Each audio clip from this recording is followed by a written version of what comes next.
Imagine this. An enemy radar operator stares at their screen. They're scanning the skies, looking for threats. And then nothing. The screen is clear, empty, no aircraft detected. But here's the thing, there are aircraft out there. Multiple fighter jets, flying at 40,000 feet, coming straight toward them at 600 miles per hour. But the radar sees absolutely nothing. It's like the jets are invisible ghosts slicing through the sky. And then, before anyone realizes what's happening, the attack begins. Air defenses are destroyed. Command centers are hit. By the time the enemy understands they're under attack, it's already over. This isn't science fiction. This is stealth technology. And it's revolutionized warfare in ways most people don't fully understand. The F-22 Raptor, the F-35 Lightning, China's J-20 Su-57. These aren't just fast planes with missiles. They read technological marvels representing billions of dollars in research and some of the most closely guarded secrets in military history. Today, we're diving deep into the world of next-generation stealth fighters. We'll uncover how stealth technology actually works, explore the insane engineering that makes it possible, and reveal why these aircraft are changing the entire nature of aerial combat. Because this isn't just about planes. This is about the future of warfare itself. Buckle up. We're about to enter the world of invisible jets, electronic warfare, and technology that sounds like it's straight out of a video game, but is very, very real. Let's get into it. To understand next-gen stealth, we need to go back to where it all started. Because stealth technology wasn't always the cornerstone of military aviation. For most of the 20th century, air superiority was about speed, maneuverability, and firepower. Whoever had the fastest jet with the most missiles usually won. Detection wasn't really the issue. Everyone could see everyone else on radar. The game was simple. Detect the enemy, get into position, fire first, and hope your missiles hit before theirs did. But in the 1970s, a team of engineers at Lockheed's Skunk Works division asked a different question. What if the enemy couldn't see you at all? The concept wasn't entirely new. The Germans experimented with radar-absorbing materials during World War II, but the breakthrough came from an unlikely source. A Russian scientist named Pyotr Ufimtsev. In 1962, Ufimtsev published a paper on how radar waves reflect off different surfaces. Soviet authorities dismissed it as theoretical nonsense with no practical military application. They literally let him publish it openly. American engineers read that paper and had a different reaction. Holy crap, this changes everything. They realized that if you shaped an aircraft's surface correctly, you could deflect radar waves away from the receiver instead of bouncing them back. The aircraft wouldn't be invisible, but it would have a radar signature so small that it would be practically undetectable. The result was the F-117 Nighthawk, the world's first operational stealth fighter, which looked like it was designed by aliens. All flat surfaces and bizarre angles. It was so aerodynamically unstable that it required computers to keep it flying. But it worked. Absolutely devastatingly worked. During the Gulf War in 1991, F-117s flew into heavily defended Iraqi airspace and struck targets with impunity. Iraqi radar operators never saw them coming. It was like fighting an invisible enemy. That changed warfare forever. Suddenly, stealth wasn't optional, it was essential. Alright, let's break down how stealth technology actually works, because it's not magic. It's physics. Really, really clever physics. Stealth isn't about being invisible. It's about reducing your radar cross-section, or RCS. This is basically how big you appear on radar. A conventional fighter jet like an F-15 has an RCS of about 10 to 15 square meters. That's massive. Easy to detect from hundreds of kilometers away. The F-22 Raptor? Its RCS is classified, but estimates suggest it's around 0.0-0-0-1 square meters. That's roughly the size of a marble. You're trying to detect a marble-sized object traveling at supersonic speeds. How do you make a 50-foot-long fighter jet appear the size of a marble on radar? 4 main techniques. First, shaping. This is where Ufimtsev's math comes in. You design the aircraft so that radar waves hit flat surfaces at angles that deflect them away from the radar receiver. Instead of bouncing back, they scatter in different directions. This is why stealth fighters have that distinctive angular look. No curves, no right angles. Everything is carefully angled to redirect radar energy. Second, materials. The aircraft's skin is covered in radar-absorbing materials, or RAM. These are special composites that absorb radar waves rather than reflecting them. Think of it like acoustic foam in a recording studio, but for radar. The exact composition is classified, but we know they contain materials like carbon fiber, ferrite, and other compounds that convert electromagnetic energy into heat. Third, internal weapons bays. Missiles and bombs create huge radar reflections if they're mounted externally. So stealth fighters carry all their weapons internally. The weapons bays only open when it's time to fire, minimizing radar exposure. Fourth, engine design. Jet engines are basically giant metal tubes that scream, "I'm here!" to radar, so stealth fighters use serpentine air intakes that hide the engine's compressor blades from direct radar view. The exhaust is also designed to minimize infrared signature and reduce radar reflections. But here's the catch.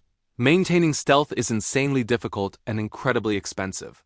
The slightest scratch or loose panel can compromise the entire aircraft's low observability. That's why maintaining these jets is a constant, painstaking process. Here's something the military doesn't advertise. Stealth fighters are maintenance nightmares. That special radar-absorbing coating, it's incredibly delicate. It can be damaged by rain, bird strikes, or just regular wear and tear. After every single flight, maintenance crews have to inspect the entire aircraft and repair any damage to the coating. Take the F-22 Raptor. It requires about 30 hours of maintenance for every hour of flight time. 30 hours! For comparison, a regular F-16 needs about 10 hours. And it's not just time-consuming, it's incredibly expensive. The special materials are costly. The repairs require highly skilled technicians, and you can't just do this anywhere. You need special climate-controlled hangars to prevent moisture from messing with the coatings. There's a famous story about the B-2 stealth bombers. Each one costs over $2 billion, and they're so high maintenance that they spend most of their time in special air-conditioned hangars in Missouri. They have their own multi-million-dollar climate-controlled garages just to protect the stealth coating. This creates a huge strategic vulnerability. Stealth fighters are amazing when they work, but their readiness rates are often lower than conventional fighters because they spend so much time getting fixed up. The F-35 program has tried to fix this with newer, more durable coatings. And they've made progress, but it's still a massive challenge. So you might be thinking, if stealth is so hard to maintain, is it even worth it? The answer is yes, absolutely yes, because the combat advantage is overwhelming. Let's talk about what stealth actually means in a fight. It's not just about hiding from radar. In modern air combat, whoever sees the enemy first usually wins. It's a principle called first look, first shot, first kill. Stealth gives you that critical first look. Here's how it plays out. Imagine you're flying an F-22. The enemy is in a conventional fourth-generation fighter, like a Su-30. Both planes have similar weapons ranges, let's say 60 to 80 miles for their missiles. But here's the difference. The enemy fighter can see you on their radar at maybe 20 to 30 miles. But you, with your advanced sensors, can see them from over 100 miles away. So you can fire your missiles from 60 miles out, and they will never even see you coming until the missile's own radar turns on in the final moments. By then, it's way too late. You've gotten the kill without them ever knowing you were there. This isn't just theory. In military exercises, F-22s have achieved kill ratios of over 100 to 1 against fourth-generation fighters. 100 to 1, that's not a fight. That's a massacre, and it's not just air-to-air combat. Stealth changes everything. You can fly through enemy air defenses that would shred normal aircraft. You can strike high-value targets deep in enemy territory. You can gather intelligence without being detected. You can establish air superiority before the other side even knows the battle has started. This is why countries are pouring hundreds of billions of dollars into stealth. It's a fundamental shift in what's possible. But stealth fighters aren't invincible. They have weaknesses, and adversaries are working hard to exploit them. First up, low-frequency radar. Stealth is mainly designed to beat high-frequency radar, which most air defense systems use. But low-frequency radar has longer wavelengths that aren't as affected by the stealthy shapes and materials. The problem for defenders is that this radar isn't precise enough to guide a weapon. You might know a stealth fighter is out there somewhere, but you can't pinpoint it for a shot. Still, it gives you a warning. Second vulnerability, infrared detection. Stealth reduces the radar signature, but it does very little against heat-seeking sensors.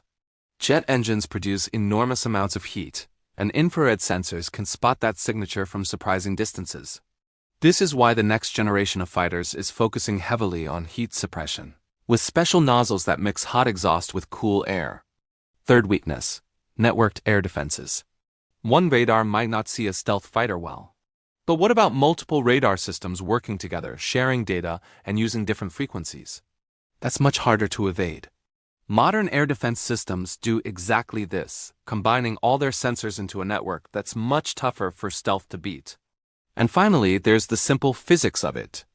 When a stealth fighter opens its weapons bays, deploys its landing gear, or attaches external fuel tanks, its radar signature increases dramatically. They are only truly stealthy in a clean, specific configuration, and of course there's the cost. The F-35 program has cost over $1.7 trillion. That's trillion with a T. For that money, you could buy thousands of conventional fighters. Is one stealth fighter worth 10 conventional ones? In some scenarios, yes. In others, maybe not. This brings us to the next evolution: sixth-generation fighters.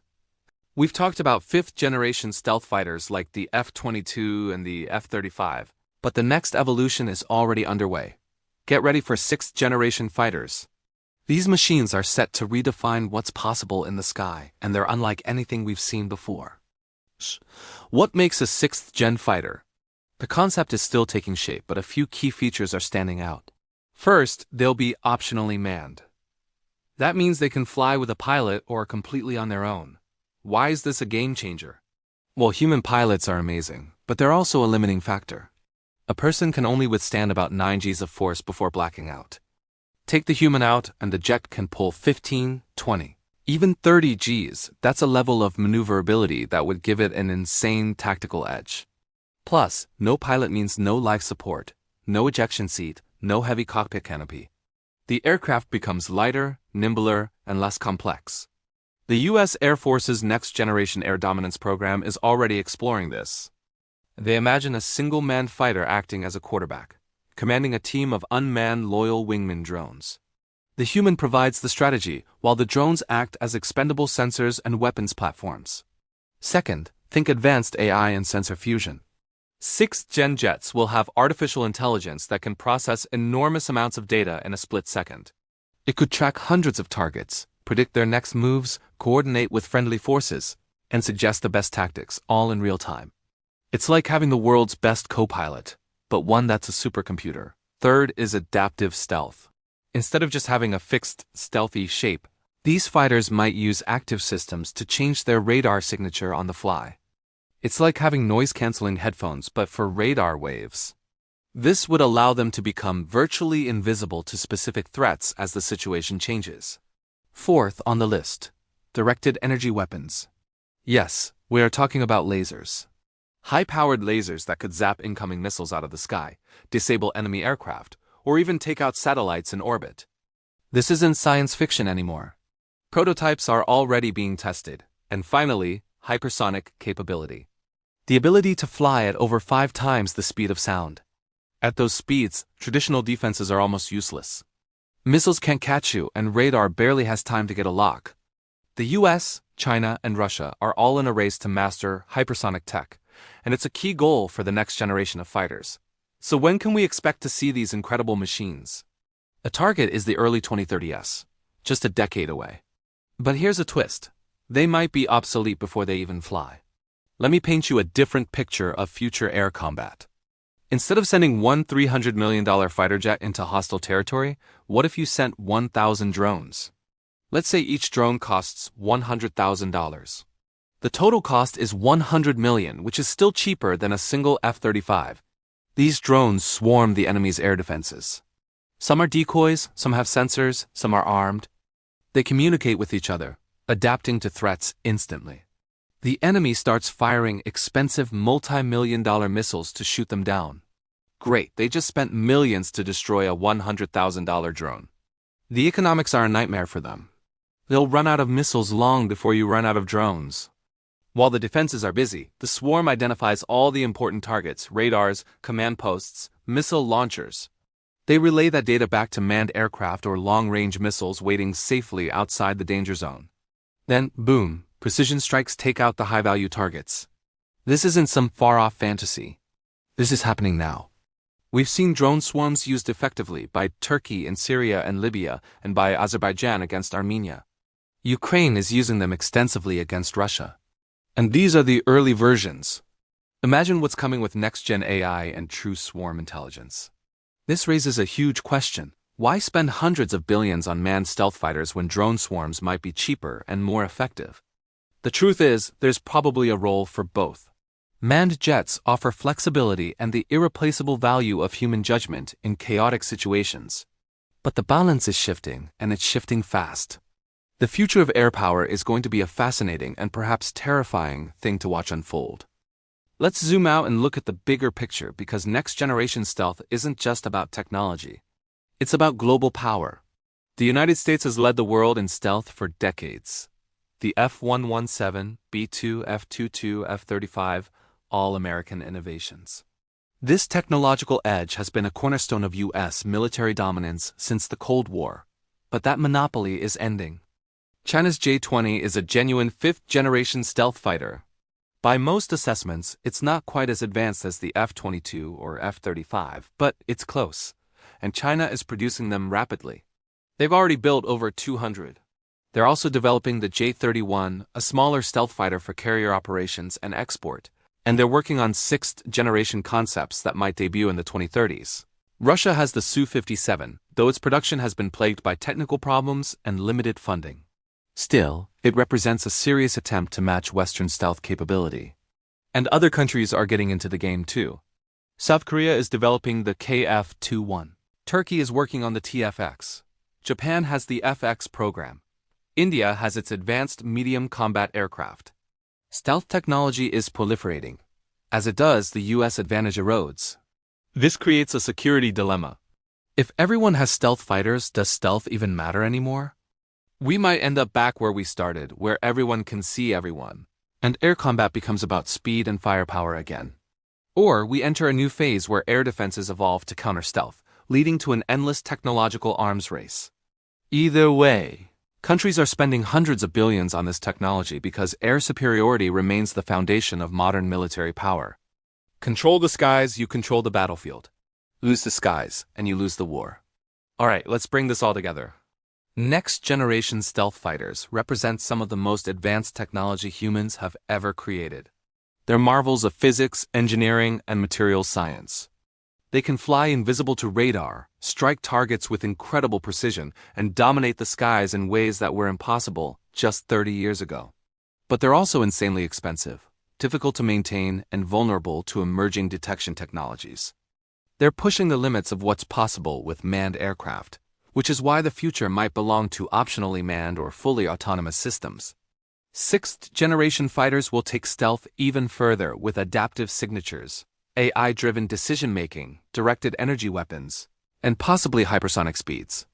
They'll be force multipliers that command swarms of loyal wingman drones and dominate the electromagnetic spectrum. But there's a real possibility that drone swarms and advanced AI might make traditional fighters obsolete. Why risk a pilot and a $300 million aircraft when you can send autonomous systems that are cheaper, more expendable, and potentially more effective? The arms race continues. The US, China, Russia, and others are pouring resources into these technologies because air superiority matters. It's mattered since World War I, and it will continue to matter in any future conflict. But here's the really important takeaway. Stealth technology has fundamentally changed warfare. It's not just about better planes. It's about the entire nature of combat. First look advantage, information dominance. The ability to strike without warning. These aren't incremental improvements. These are paradigm shifts. The invisible fighter jets we've built aren't just cool pieces of technology. They're reshaping geopolitics, strategic thinking, and the balance of global power. And the next generation will do it all over again. So here's my question for you. Do you think manned fighters have a future? Or are we witnessing the last generation of Top Gun-style fighter pilots before autonomous systems take over? Drop your thoughts in the comments. I'm genuinely curious where you think this is heading. And if you enjoyed this deep dive into the cutting edge of military aviation, hit that subscribe button. We're going to keep exploring the technologies, strategies, and innovations that are shaping our world. The future of warfare is being built right now. And honestly, it's both fascinating and terrifying. Thanks for watching. I'll see you in the next one.